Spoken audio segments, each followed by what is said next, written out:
6사 지방선거가 20일 앞으로 다가왔습니다. 오늘부터 후보자 등록이 시작됐습니다. 국회 연결하겠습니다. 김준영 기자. 네, 국회에 나와 있습니다. 네, 자 여야 움직임 자세히 전해주시죠. 네, 먼저 방금 들어온 소식부터 간단히 전해드리겠습니다. 여야가 다음 주부터 임시국회를 소집하기로 했습니다. 여야 원내대표는 오늘 19일부터 한 달 동안 임시국회를 소집하고 20일과 21일 이틀 동안 본회의를 열어 세월호 참사 등과 관련한 긴급 현안 질의를 하기로 했습니다. 또 27일 본회의에서 세월호 참사 관련 국정조사 요구서를 처리하기로 했습니다. 아울러 27일 본회의 때 국회의장단과 상임위원장, 상설특위위원장 선거를 하는 등 원구성을 하기로 했습니다. 이와 함께 지방선거가 20일 앞으로 다가온 가운데 새누리당은 중앙선대위 차원의 첫 공식 회의를 열었습니다. 어제 2년 임기를 마친 황우여 전 대표와 이완구 원내대표 등 공동선대위원장 7명이 참석했습니다.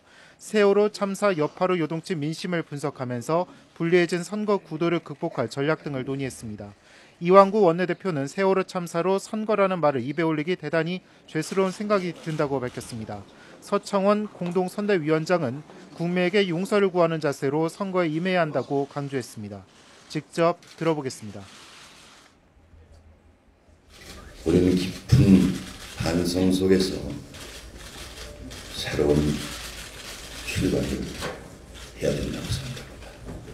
국민에게 용서를 구합니다. 죄송합니다. 열심히 하겠습니다. 공천 작업을 늦게 시작한 새정치민주연합은 공식 선거운동이 시작되는 22일쯤 선대위를 출범시킬 계획입니다. 대신 새정치연합은 세월호 참사와 관련해 대정부 공세를 이어가고 있습니다. 박영성 원내대표는 오늘 고위정책회의에서 내일 국회 농림해양수산식품위원회 전체회의에 이주영 해양수산부 장관이 사고 수습을 이유로 불출석을 통보했다고 밝혔습니다. 그러면서 진상규명을 바라는 유가족과 국민을 무시한 처사라고 비판하고 국회 본회의에서 긴급 현안 질문이 불가피하다고 말했습니다. 직접 들어보겠습니다. 강요들이 이처럼 무책임한 태도를 보이고 있기 때문에 이제 새정치민주연합은 본회의에 긴급 현안 질문을 요구하지 않을 수밖에 없는 그런 상황이라고 생각이 됩니다. 네, 지방선거 박 원내대표의 같은 시작됐죠? 요구는 오늘 원내대표 합의에 반영이 됐고요. 이와 별도로 민병두 선대위 공보단장도 앵그리맘, 다시 말해 분노한 엄마의 생각이 중요하다며 엄마들의 아픔을 경청하고 응답하는 개념의 선거운동을 하겠다고 말했습니다.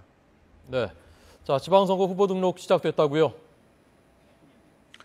네, 그렇습니다. 6사 지방선거 후보 등록이 오늘 오전부터 시작됐습니다. 후보 등록은 내일 오후 6시까지 이틀 동안 진행됩니다.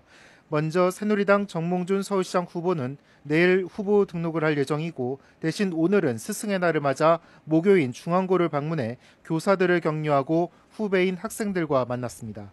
이어 새누리당 소속 구청장 후보 3명의 사무실 개소식에 잇따라 참석하고 있습니다. 또 보수 성향인 문용린 서울시 교육감 후보 사무실 개소식에도 자리를 함께합니다. 새정치민주연합 소속 박원순 서울시장 후보는 오늘 서울시 선관위에 후보 등록을 했습니다. 이에 따라 시장 직무는 오늘부터 정지됐습니다. 박 후보는 오늘 오전 서울시청 시민청에서 공식 출마 선언을 했습니다. 박 후보는 세월호 참사와 관련해 이 참혹한 비극은 대한민국의 벌거벗은 모습으로 누구도 여기에서 자유로울 수 없다며 새로운 서울은 사람과 생명, 안전을 최우선으로 하고 기본과 원칙을 지키는 서울이어야 한다고 강조했습니다. 이 밖에 여야의 많은 후보들이 오늘 후보 등록을 했습니다. 공식 선거운동 기간은 오는 22일부터 다음 달 3일까지입니다. 지금까지 국회에서 전해드렸습니다.